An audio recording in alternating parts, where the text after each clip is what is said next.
Hola, Rabbi, ¿cómo estás? Bienvenido a los Estados Unidos. That's what every immigrant says when they cross the Rio Grande coming into Mexico, from Mexico to Texas. They're there for a promised land and more opportunity, right? And this has been true of the history of immigration, not just in the United States, but in the known universe.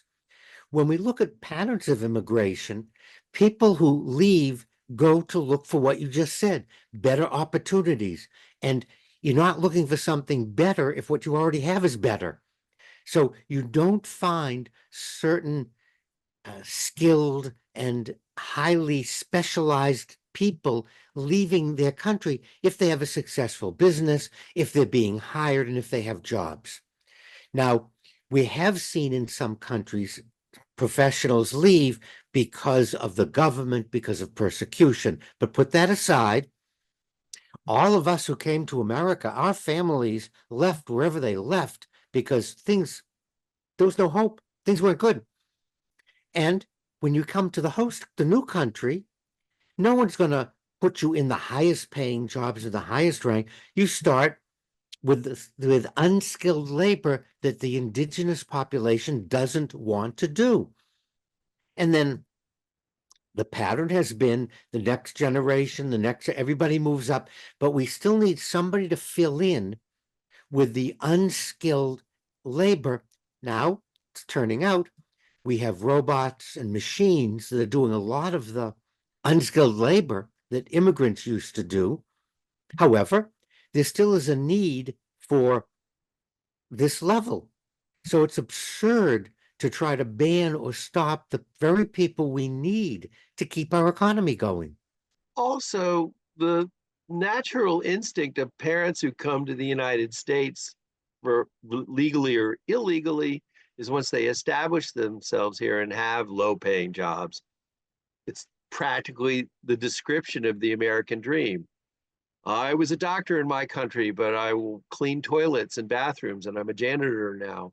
But my children will go to university and become businessmen and scholars and successful. There's nothing that should really prevent them from doing that. The bottom tier, as you say, keeps being emptied out. A lot of industry jobs, manufacturing jobs, where you could go to high school, you didn't have to go to college. And then when the mill opened up in the morning, the day after graduation, you could get your union card and go stand in the production line and assemble this on a car or pour steel or assemble toasters or whatever it was that you could do. And you could make a decent living. And that's going away because immigrants are coming in and taking those jobs. So what's the solution? But there is a solution that we are refusing to acknowledge. And that is, we need individuals that can fix air conditioning, HVAC systems. We need people that are electricians. We need people who know plumbing. There's lots of jobs where one doesn't need advanced degrees or PhDs. In fact, without electricians and plumbers, our society would collapse. And it's time we acknowledge those people. It's time that we acknowledge what we call trade schools, which I think is derogatory. I think that's a way of putting it down. Well, you're not sharp enough to go to a real college, to go to a community college and learn a trade. I think we have to drop that elitism completely and stop the elitism. I think we have to elevate our plumbers and electricians to the same level as my oncologist and rheumatologist. Different specialties, different skills.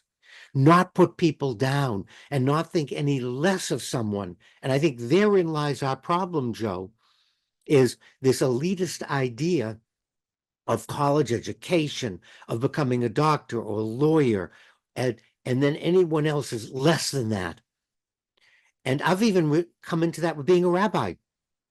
People look down on me in the Jewish community. Why didn't I become a lawyer or a doctor? Why did I settle for being just a rabbi? And then, because I was a chaplain with the VA for 40 years and didn't have a big, huge congregation, I dropped down even lower in the prestige scale. Why can't we acknowledge that In order to function, we need individuals with all kinds of skills, and the skills are just different. Well, not to bring up the tawdry subject of coin, but isn't all this success and rating associated with income? And doctors make so much more money, lawyers make so much more money, so they're perceived as successful so much more than people who put in an honest day's work, as my grandfather used to say. You're absolutely right, but that's artificial.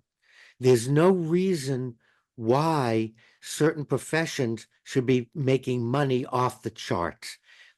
We have to look at each other and begin to say, we're all in this together, Joe. We need all different people.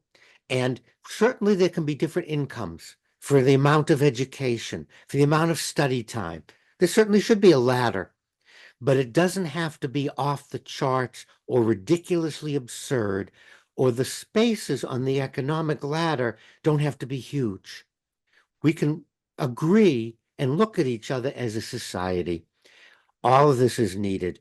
And I know a lot of electricians and plumbers that are more intelligent some of the doctors I've seen. Well, I know someone who's more intelligent than anybody else I've seen, and that's you, Rabbi. Thank you as always. Your wisdom is what keeps me going, even when there's a leaky pipe around to deal with. And I want everyone to know that my degree is in Hebrew Semitic languages. And I haven't read an Ugaritic text, and I don't remember how, but I was trained to read it.